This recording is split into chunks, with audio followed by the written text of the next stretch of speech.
the case has not been made that all the data going into these Chinese servers, whether it's for TikTok, WeChat, etc., or any of these Chinese tech monopolies, that case has not been made that the Chinese government all that data is feeding into the CCP? What planet are you living on? It's time to level the playing fields. I've spoken a few times on the show about TikTok, about, I don't know, maybe over a month ago now, I expected it to run into trouble, to be banned before this executive order was recently signed. I think maybe just over the weekend by President, or in the past week or so, this executive order has been signed.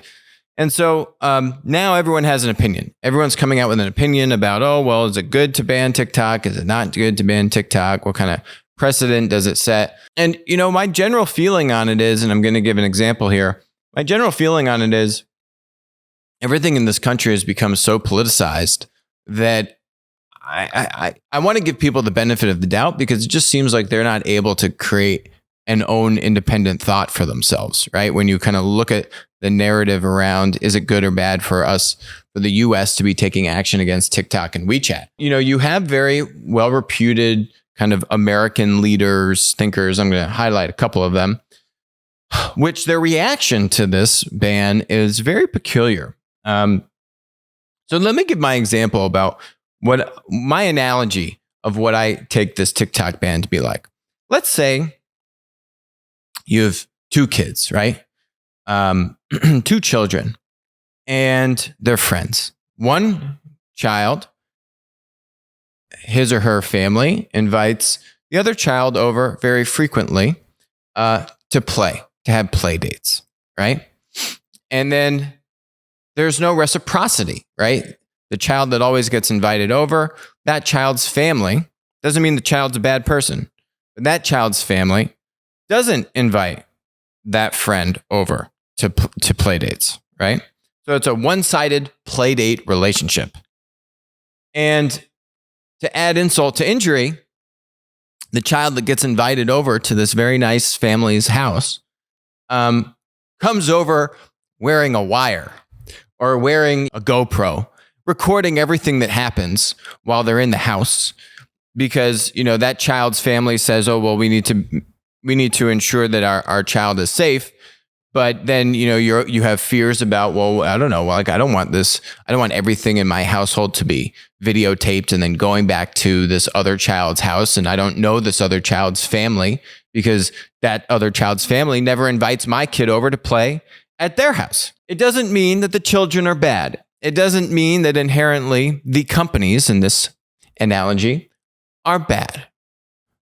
But what it does mean is that the governments behind them think very differently about monitoring, about privacy, about the rule of law, etc. And just like any family would want their child to succeed, if you have US families or you have Chinese families, those families want to see their own country mates be successful. And so with that context, let me jump into a couple examples here. Larry Summers was the former president of Harvard University. He also was the Treasury Secretary of the United States. This guy's a smart guy. But when it comes to the topic of China, he's not so smart. So let's read this. What do you think about President Trump's recently signed executive order to block all transactions with TikTok and Tencent? I was surprised. One of the hallmarks of the difference between American capitalism and capitalism in many emerging markets has been American capitalism is defined by the rule of law, by the absence of randomly exercised discretion, and by predictability. And none of this seems consistent with those values. It was also very unclear what the rationale was, at least to me.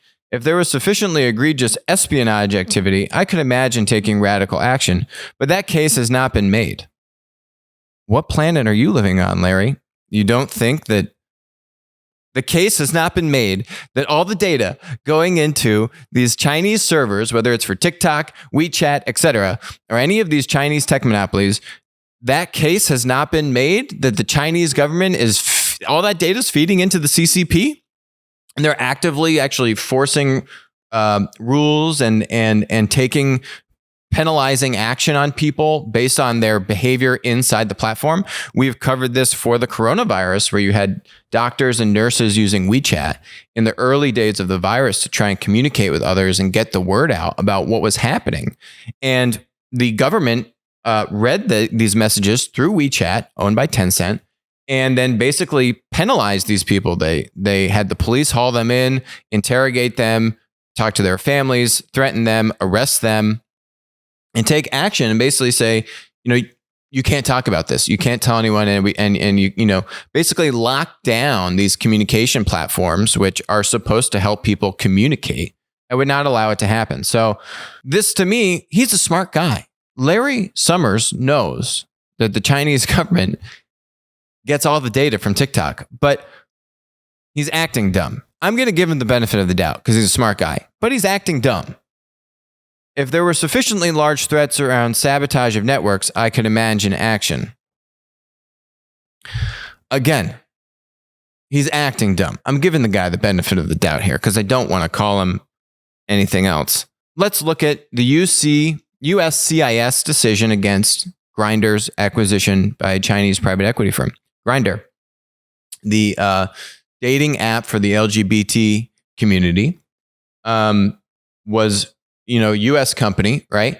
But was acquired by a Chinese company.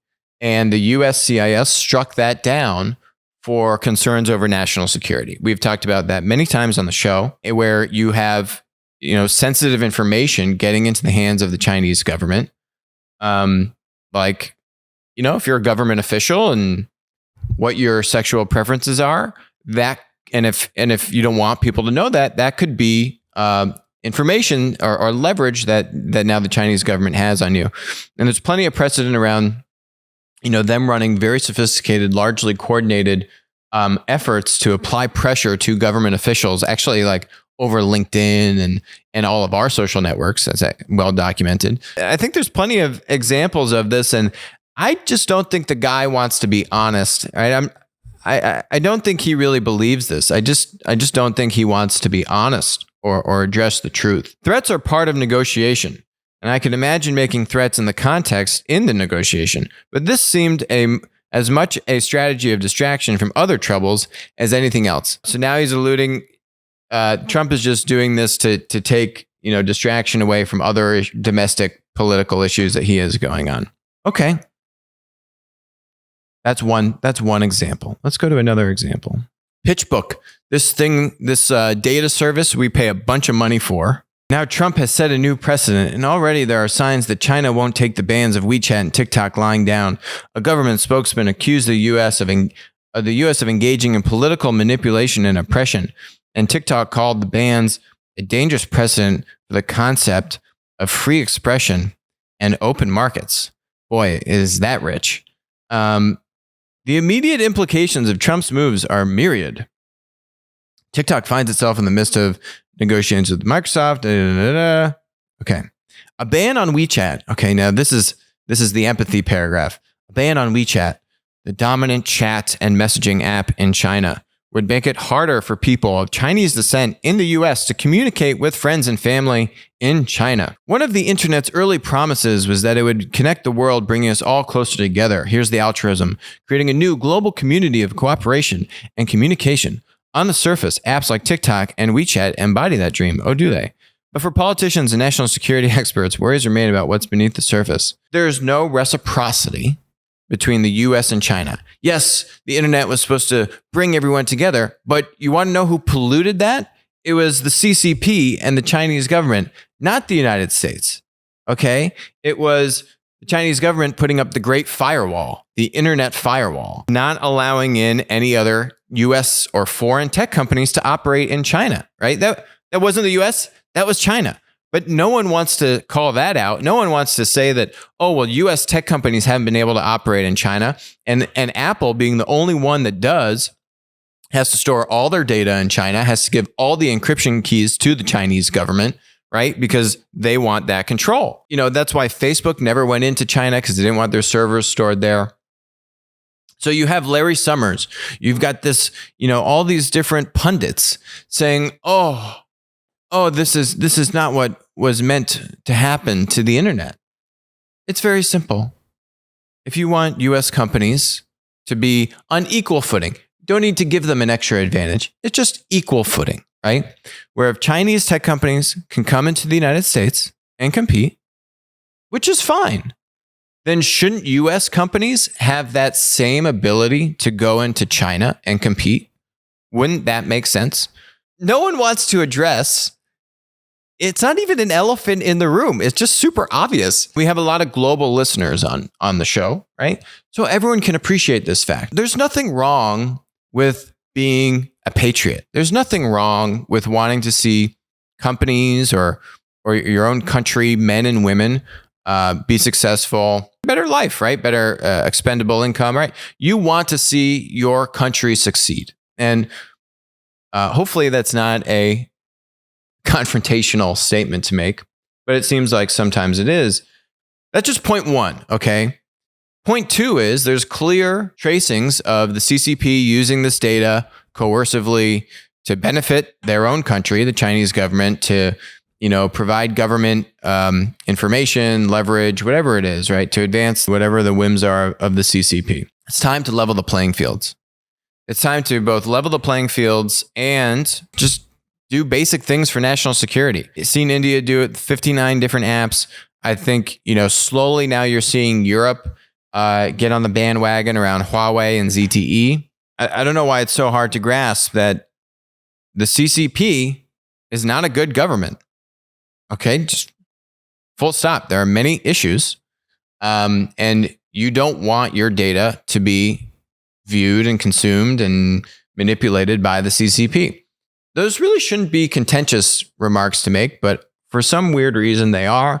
For some weird reason, you have these would-be kind of economic thought leaders in the country just don't really understand what's going on. They're just out of it. Maybe just an old era. It's about time that the US, India, slowly Europe now have woken up to what's really going on and taken some action here. So the TikTok ban in conclusion is right.